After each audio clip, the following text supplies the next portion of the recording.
नमस्कार दोस्तों, मैं राकेश वर्मा आप सभी का स्वागत करता हूं आपके अपने परिवार एशियन गुरुकुल पर। दोस्तों बीपीएससी टीआरई 1 हो या 2 हो, आप चयनित शिक्षक हैं। बीपीएससी टीआरई 1 के शिक्षक अभ्यर्थियों को सारी प्रक्रियाएँ लगभग हो चुकी हैं, वो पढ़ा रहे हैं, उनका वेतन आ रहा है। लेकिन अभी शिक्षा विभाग को कई प्रकार के आशंकाएँ और संदेह आप अभ्यर्थियों पर हैं, जिसे लेकर के बारंबार कई हथकंडे अपनाए जा रहे हैं, आधुनिक तकनीकों का प्रयोग किया जा रहा है, जाँच करने के लिए कि आप में से कितने फर्जी हैं। और वो शिक्षा विभाग का जो संदेह है, वह सही भी है क्योंकि प्रत्येक दिन जाँच में पूरे बिहार भर से सैकड़ों लोग जो है वो फर्जी शिक्षक पाए जा रहे हैं, उन पे कार्रवाइयाँ हो रही हैं, उन्हें जेल भेजा जा रहा है। तो अब जो शिक्षा विभाग का जो अगला कदम है, वह अस्थायी निवास प्रमाण पत्र और जाति प्रमाण पत्र एवं अन्य वैसे सभी कागज़ात जिनके आधार पर आप आरक्षण का लाभ ले रहे हैं, उन सभी कागज़ातों का जाँच करना। और उसके लिए शिक्षा विभाग जो है, वो पहल शुरू कर दी है। शुरुआत शुरू हो गया है शिक्षा विभाग में कि किस प्रकार से उनका जाँच किए जाने हैं। और आप सभी को पता भी नहीं चलेगा, आप निश्चिंत रहेंगे और तभी अचानक जो है शिक्षा विभाग के द्वारा दिशा निर्देश कर दिए जाएँगे कि इतने तिथि से जो है उन सभी शिक्षकों का, चाहे वो टीआरई 1 का हो या टीआरई 2 का हो, जो सफल व चयनित हैं, जो विद्यालय में पढ़ा रहे हैं, उनका अस्थायी निवास प्रमाण पत्र एवं अन्य सभी कागज़ात जिनके आधार पर वे आरक्षण का लाभ ले रहे हैं, उनका जो है वो जाँच हो।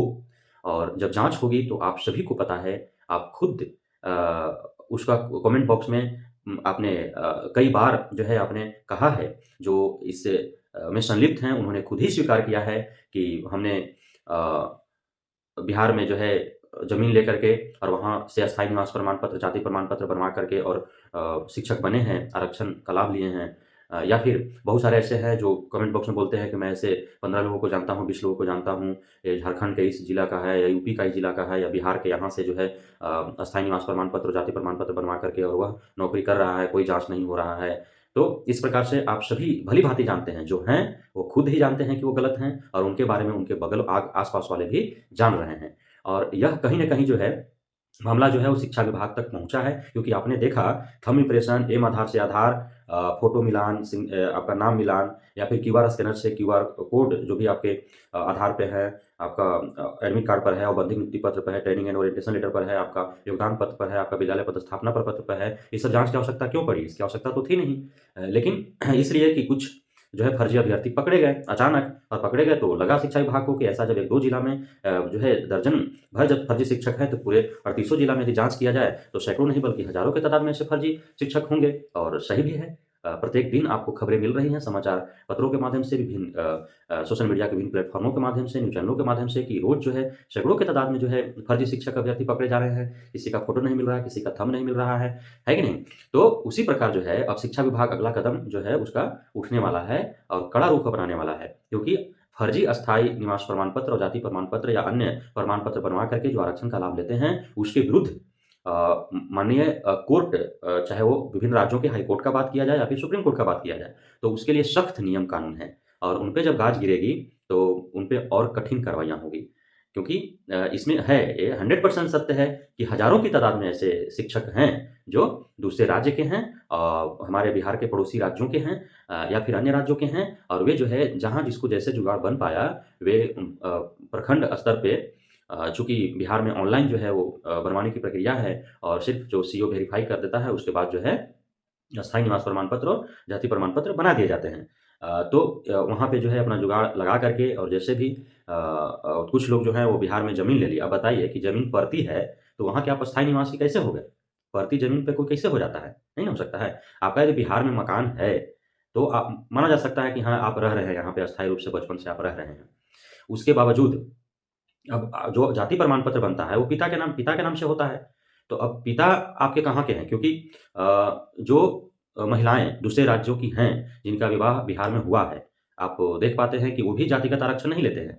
अस्थायी निवासी तो भी बिहार का हो गए, क्योंकि उनका यहाँ पे शादी हो गया, पति के नाम से उनका अस्थायी निवास बन जाता है। लेकिन क्या उन्हें जातिगत आरक्षण मिल पाता है? नहीं, क्यों? क्योंकि उनके पिताजी दूसरे राज्य के हैं, इसलिए उन्हें नहीं मिल पाता है।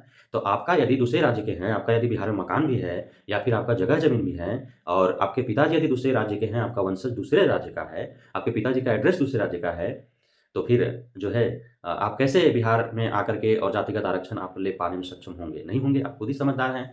तो इसका जाँच जो है और भी बेहतरीन तकनीक से होने वाला है और ऐसा नहीं है कि आप नहीं बच पाएँगे और कोई जाँच का कोई जो है व्यवस्था नहीं है, आधार ही नहीं है, कोई तकनीक नहीं है, कैसे जाँच होगा, यह सब आपको सोचना ही नहीं है। और यदि आप ऐसा सोच रहे हैं कि जाँच कैसे करेगी शिक्षा विभाग और कैसे पकड़ पाएगी, तो आप मूर्खता कर रहे हैं, क्योंकि जाँच के बहुत तरीके हैं। अब इसमें देखना हुआ यह होगा कि जिस प्रकार से दूसरे की जगह पर दूसरे लोग जो है वो बहाल हो गए हैं, अब इस आधार पर सैकड़ों की तादाद में जब फर्जी शिक्षक पाए जा रहे हैं, तो उससे भी अधिक जो है अस्थायी निवास प्रमाण पत्र और जाति प्रमाण पत्र एवं अन्य आरक्षण से संबंधित प्रमाण पत्रों से जुड़े जो है फर्जी शिक्षक पाए जाएँगे। और तब जो है पता चलेगा कि टीआरई 1 में जो बहालियाँ हुई हैं, उसमें आधे जो है वो फर्जिए शिक्षक हैं। सब धीरे-धीरे खुलेगा। तो आप सभी सावधान हो जाएँ, सजग हो जाएँ और जिन्हें चिंता है कि जो है वो फर्जी शिक्षक किसी भी रूप में बहाल हो गए हैं जिसकी वजह से अन्य जो योग्य और सफल और सही जो अभ्यर्थी हैं उन्हें मौका नहीं मिला है, तो थोड़े समय के लिए उनके लिए खुशखबरी है, लेकिन अब उन उन उस प्रकार से छँटे हुए जितने भी शिक्षक हैं, उनकी जगह पर टीआरई 1 या टीआरई 2 का सप्लीमेंट्री रिज़ल्ट तो दिया नहीं जाएगा कि आपको जो है उस स्थान पर आपका जो है बहाल हो सके, क्योंकि सरकार में ऐसा नियम ही नहीं है। सिर्फ़ मल्टीपल रिज़ल्ट जो दे रहे हैं उसी के स्थान पर वो सप्लीमेंट्री रिज़ल्ट दे रहे हैं। जबकि बार-बार आवाज़ उठाई जा रही है कि सरकार में नियम वेटिंग लिस्ट का होना चाहिए और जाँच में पाए गए किसी भी प्रकार से यदि फर्जी है यदि उनका गलत है, डॉक्यूमेंट फर्जी है या किसी रूप में वो छँट रहे हैं, तो उसके स्थान पर जो है दूसरे योग्य और सफल उसी भर्ती परीक्षा में सम्मिलित अभ्यर्थी को मौका मिलना चाहिए, लेकिन ऐसा सरकार जो है कर नहीं रही है। तो इसके लिए हमें खेद है और आवाज़ें इसके लिए उठाते रहना होगा आप सभी को, और हम भी उठाते रहेंगे अपने चैनल के माध्यम से एवं अन्य माध्यमों से। तो बहुत-बहुत धन्यवाद आप सभी साथियों का हमारे साथ जुड़े रहने के लिए, बने रहने के लिए, हमें इतना प्यार देने के लिए, हम पे भरोसा बनाए रखने के लिए। जय हिंद।